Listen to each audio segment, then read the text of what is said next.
Hi, I'm Dr. Thomas Schuler. I'm a spinal surgeon, CEO of the Virginia Spine Institute, and chairman of the Medical and Scientific Board for the National Spine Health Foundation. Thank you, Tom, for being here today. I'm Dr. Rita Roy.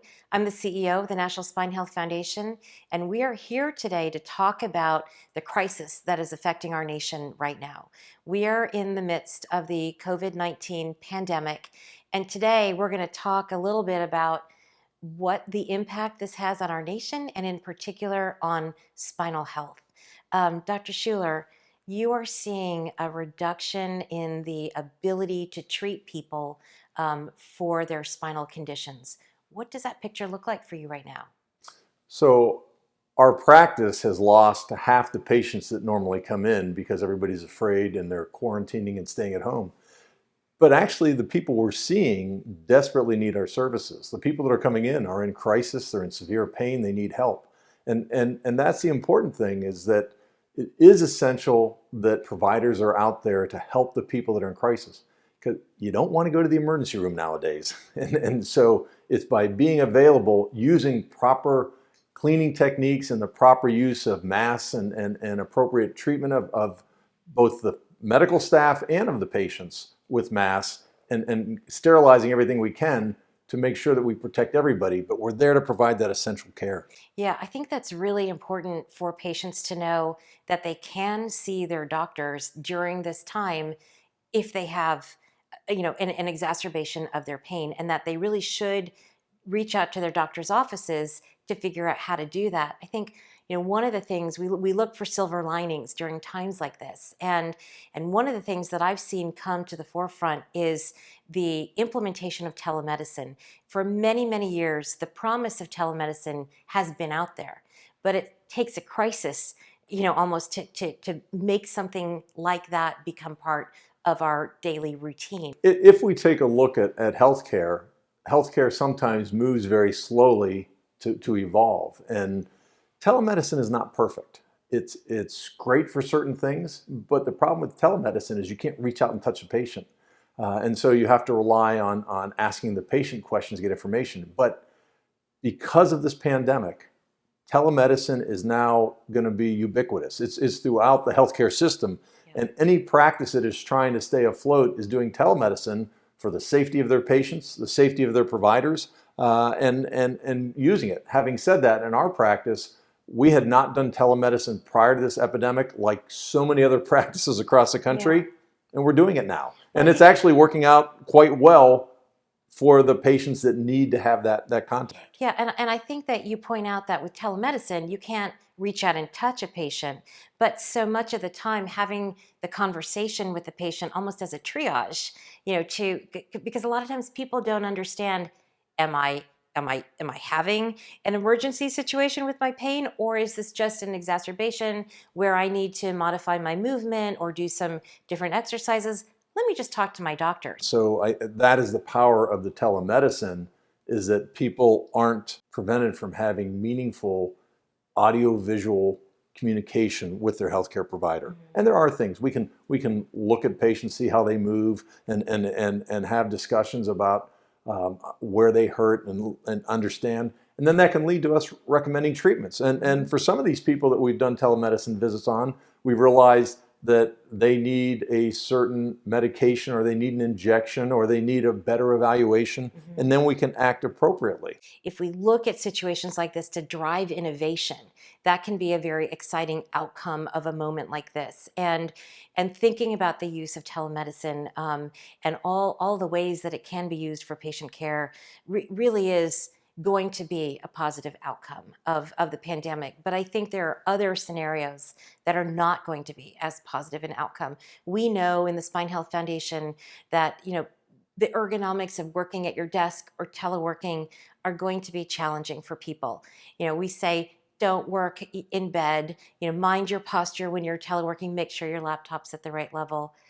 Do you anticipate that you're going to see people on the other side of this situation having exacerbation of their conditions? Well, not only on the other side, it's happening now, because we're getting the calls from those people, and they're coming in to see us, or they're calling us and doing a telemedicine visit. But at the end of the day, when you have a beautiful ergonomic workstation to do your work at, that helps you optimize your ability to function. But you hear stories of people, they have to go in a closet at home to find peace and quiet, and they're working on their laptop in a closet. Not quite the best ergonomics. And so we have to deal with the reality of the situation. And to that point, I'd like to just say that what we all need to be doing, and anybody who's got a neck or back problem, which is really just about the entire country has it at one point or another, but if you're in that phase, you have to be working on your flexibility, your strengthening, moving, and you can't say that I can't go to the gym so I can't do anything.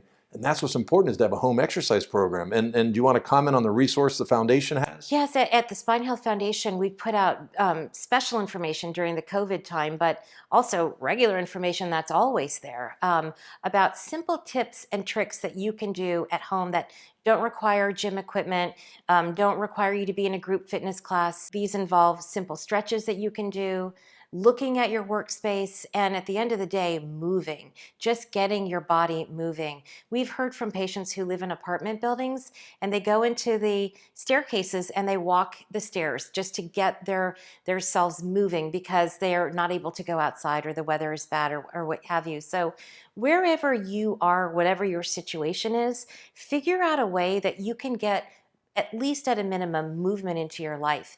That's true during the pandemic, but that's true all the time. One of the simple things that we say over and over again in lots of our material is make sure you get up and stand at least once every hour. Set a timer, put the timer on your iPhone or your watch, build it into the schedule of your day so that, I myself find that hours go by and I haven't moved out of my chair, and I've got to set a timer to make sure that I get up, stand, stretch, move. Yeah, those are the kinds of basic information that experts tell us and that Right. are really true. Yeah, that's a great point. I mean, the main way to avoid so many problems in your neck and back is to have the appropriate mobility, the strength, the conditioning, and by maintaining that, you help. So many times, little joints in the back, facet joints or your sacroiliac joint lock up, and it can cause excruciating pain. It's like somebody stabbing you with an ice pick. And how do you stop that? Proper mobility, strengthening, conditioning. And so if you're stuck at home, sitting on the couch, watching the news, getting depressed, then you're not doing what you need to do. I'd like to talk now also about wellness and nutrition during the pandemic time, but again also during the regular times of our lives. We all know that staying hydrated helps your discs function. We know that in the Spine Health Foundation, and our experts know that, but we want to make sure that all Americans know that staying hydrated is really important. Going to the grocery store right now is a challenge during the pandemic. Grocery stores are limiting the number of people that can go in or the hours that you can shop. So we have to think harder and smarter about how we're feeding ourselves during the pandemic. Tom, could you talk a little bit about nutrition and the spine? Sure. Some simple things we can do to help us through this pandemic. And the big three are keep your hands clean. Don't touch your face, your eyes, nose, mouth, because that's how the virus gets into your body. And maintain appropriate social distance so that you're not getting the virus on you. But aside from that, what we really know is that there's 7 things you can be doing to help your immune system and your overall health and wellness. And that's a little bit what we were just talking about. So I put number 1 is absolute nicotine abstinence. Nicotine impairs the healing of the body. So vaping and smoking are very detrimental to your body to heal, but it also severely impairs your airways. The airways are lined with little fine hairs called cilia, and these cilia move all the garbage out of our lungs and clear it. But if you smoke or vape, then you're killing those cilia and you can't clear your lungs. The second thing is to get exercise, and that's what we've been talking about, is exercising so that you maintain your aerobic conditioning, your flexibility, your fitness, your conditioning, and doing that for 30 to 60 minutes a day is critical every day, but especially while we have much more restrictive activities. And then we talk about nutrition, and I think proper nutrition is critical. And if you eat a perfect balanced diet, you may be the one person that may be able to get away without vitamins, but taking appropriate supplements helps for those imperfect diets, and especially when you can't go eat everything you want to eat. And so you get the nutrition, and I recommend taking appropriate multivitamin, vitamin C, zinc, whatever you decide is best for you, but but supplementing it. Now, I look at it as an insurance policy that just in case you're not getting the things in your diet, you're covering it. The next area is to make sure that you're getting enough sleep. Sleep is critical for your overall immune system. And if you're not getting enough sleep, your immune system gets depressed and you have problems with that. Keeping your hands clean, but when you're washing them and using soap and detergents, your skin dries out. So I'd say moisturize your hands so that you don't end up with little cracks in places where the virus potentially could go through the hand or just have other issues. So keeping your skin moisturized to protect it so that the only true source is through the eyes, nose, and mouth. And then at the end, I think that avoiding stress is so critical. And I think that people get too stressed about things. And watching the news nowadays, it's easy to get stressed. Right. And so by minimizing how much you watch the news to just getting a few minutes in the morning and the evening to understand what's going on, but then spend the rest of the time doing creative things, constructive things, exercise, playing games, being with your family, and being healthy. At the end, I kind of summarize this whole part of protecting yourself as doing what's right, but keeping your hands clean, don't worry, and be happy. That is great advice, great recommendations. At the Spine Health Foundation, we have a list of resources to help you to reinforce this information that Dr. Schuler is sharing with us today. Along the lines of stress, one of the things that we do is we link to some resources on meditation and just taking a time out during the day. I know some of the watches and the Apple products have a meditation or a breathing app. Just simple things like remember to breathe, and take the time out to be good to yourself and to be compassionate to yourself. And this is a difficult time for many, many people, for all of us, and we need to implement these tips to help us get through this. It's creating enormous economic damage. It's creating enormous medical damage, but the human toll of being isolated, of losing money in the stock market, losing money from wages lost, businesses closing down, that toll is going to be enormous on our society. And I think it's going to dwarf what's happened with the actual morbidity of the virus, the illness that comes from the virus and the deaths that came from the virus. I think worried about opioid crisis in the future, despair, suicide, that's a real crisis. And so the important thing is from a spine problem, you can overcome your spine problems. You need to see the right specialist, get the right care. Modern spinal health care can make you so much better. And it can do it without surgery. It can be the right rehab, the right anti-inflammatories, maybe some injections, maybe regenerative medicine. Yeah. But there's so many choices out there. And when you do need surgery, the modern spinal surgery is so vastly better than surgery of old, and it's so successful. So understand there is hope. You can overcome. Yeah, and Tom, it's so important that we think about maybe using this difficult time to think about building healthy habits. Your spine, it's your backbone. It's going to take you through life, and to get through this crisis. If you've lost your job, times are stressful. The kids are not in school. We need to have a strong body. We need to have the backbone to get us through it, because this crisis will end, but we will be faced with another crisis, which is re-entering our lives. And we've got to be strong in mind and body to overcome the challenges that we need to get there. And, I'm curious, as a spine surgeon and a spine practitioner, how do you anticipate, counseling patients as they come to you? Do you anticipate that there will be more need for physical therapy? How do you see this impacting your practice as we come out on the other side and people are feeling like they need to see their doctor again? What's interesting is we're seeing far less patients in the office than normal, half, 50%, but we're seeing far more people that need urgent or emergent procedures. And we've had to continue doing surgery on some people during this time period because they were losing neurologic function. They were losing a function in their arm or their leg. Spinal cord was getting compressed.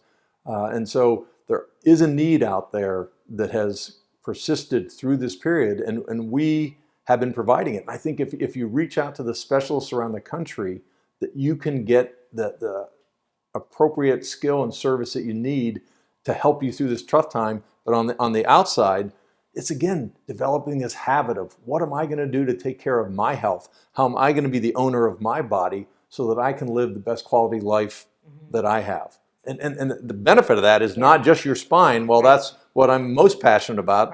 But it's the whole body, and it's avoiding hypertension and sleep apnea and diabetes and all the other things that come with a lack of inactivity, obesity, and other things. So this helps your entire body. We've talked about a lot of the challenges people are faced with during the COVID pandemic. Let's summarize some of the top tips we've talked about today. Well, everybody knows the basics, which is keep your hands clean, don't touch your face so you don't get the virus into your eyes, nose, and mouth, and appropriate social distancing so you're not being contaminated by people around you. Those are the easy ones, and that's pretty commonly well known all over the media. But for you as a individual, the thing that will help your spine at this time, but throughout life, is to maintain a commitment to your health. And that's having a proper exercise program, getting proper sleep, maintaining appropriate posture and ergonomics. And nutrition is so critical. Avoiding nicotine at all costs is critical. Minimizing your consumption of alcohol so that it doesn't become a detriment. All these things are the important things to help you. So take your vitamins, get your nutrition, stay hydrated, exercise, use your mind, always stay intellectually challenged. And if you do these things, you'll live the best life you can. And if you have a problem that is bothering you, then that's where the right specialist can help you come up with a plan and help you through this journey on how to overcome that. That's fantastic. Thank you so much, Dr. Schuler, for sitting down with us today. We'd like to encourage you to take a look at the resources available at spinehealth.org, and thank you for tuning in today.